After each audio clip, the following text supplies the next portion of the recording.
ભઈએ તો કોઈ ઘઉં પકડ્યા છે અને જો ચેવી ઊંઘ્યું છે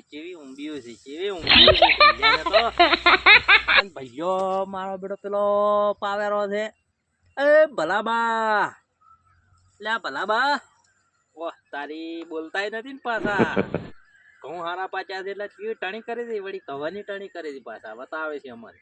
જુઓ કે કેવા આવડી પાવેરા છે ઓકા ઓકા. એ લઈ જા એવા મલક મજા આવા કોઈ ના હોય ઘઉં. હા હા પ્રવીણભાઈ આવરા આવરા. આ ઘઉં પાણી વાલ્યું છે હોય. અને તમે સોના કુંભ્યું ના બટી જતા ને કે પાવડે પેલા પહોંચી પાડી જેવું હોય.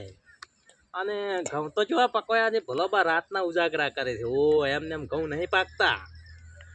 અને આવતા ના બધા પૂછણ કાઢ્યા વગર નકે હા એક કે પાવડે ઊંધા પાડી જેવું હોય. સોના મના કુંભ્યું બટી ના જતા રાતના ઉજાગરા કરું જુઓ પોણા વાળું હું. એટલે તમારે એકલાને ઘઉં નહીં પાચ્યા. અમારે વાયા છે, અમારા આવડા પડ્યા છે ઘઉં. હોય એટલે કોઈ બીજા કુંભ્યું બટી જાય એટલે આમાંને જ કહેવાનું કે અમે બટીને જણા ઘઉંની ટણી મત કરો, અમારે ઘઉં પાચ્યા છે નથી પાચ્યા એમ નહીં. અને પૈયું ના હોય ને દાદા સોના કેટલી કુંભ્યું વાટીને જતો રહ્યો હોય. શું પૈયો તાચીને બેઠો હોય ખબર રાખજે ભૈયા, તારા ઘઉં વાટીને લઈ જવા આપણાથી હોય. આજ તો બોલો પછી તમારો વારો છે. જે ઘઉં જોઈને બળતરાર થાય છે, આ વારુડા રૂપાળા છે ઘઉં રે મારા, ભલા ના ઘઉં જોઈ પવાને થાય છે બળતરા. પરણભાઈ મહેનત કરી હોત તો ભૈયા જેવા ઘઉં પડ્યા હોત.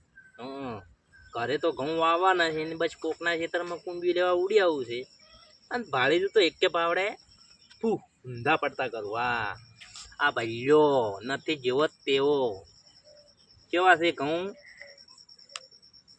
અને આવા વળી ઘઉં હું લેવા જતો હોય છું પેલા પલ્યાને જોવા કે વળી હેડ્યા આવી સોના પૂછવા હારું કે વળી કે ભૈયે ઘઉં વાયા છે એટલે પાકે એટલે વાટીને કુંભીઓ લઈ જાય.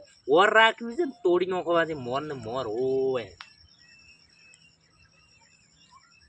ઓવે આ ભૈયો એક પાવડે પહોંચી ઊંધો પાડો પણ કે એક પાથરા લઈ જાય ખબર પડે તને.